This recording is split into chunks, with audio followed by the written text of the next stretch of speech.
కుమారీ పూజ జరుగుతున్నప్పుడు చూసిన, కుమారీ పూజ చేసిన విశేష ఫలితాలు వస్తాయి. ఆ పిల్లకి పూజ చేసి బయలుదేరితే ఆరోగ్యం దగ్గర నుంచి ఐశ్వర్య సమృద్ధి వరకు మీకు ఏది కావాలన్నా కూడా కుమారీ పూజ, సువాసిని పూజ ఈ రెండిటి వలన అమ్మవారి అనుగ్రహంగా ఉత్తర క్షణం లభ్యమవుతాయి. అది చేసిన వాళ్లే కాదు, చూసిన వాళ్ళకి 4వ వంతు వస్తుంది. సశాస్త్రీయంగా సంకల్పంతో పూజ, ఆ కల్పం ప్రకారం చెయ్యడం కొంచెం అరుదుగా ఉంటుంది. అది దొరకమంటే దొరికేటటువంటి పూజ కాదు. ఇందులో మీరు ఒకటి గుర్తుపెట్టుకోవాలి. కుమారీ పూజ చేసేటప్పుడు ఆ పిల్ల ఉల్లాసంగా, సంతోషంగా పూజ అందుకోవడానికి కావలసినటువంటి వ్యవస్థని కల్పిస్తారు.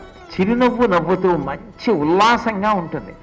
ఆ సంతోషాన్ని బాల పొందితే అది యజమానికి అన్ని విధాలుగానూ కూడా ఉన్నతికి కారణమవుతుంది.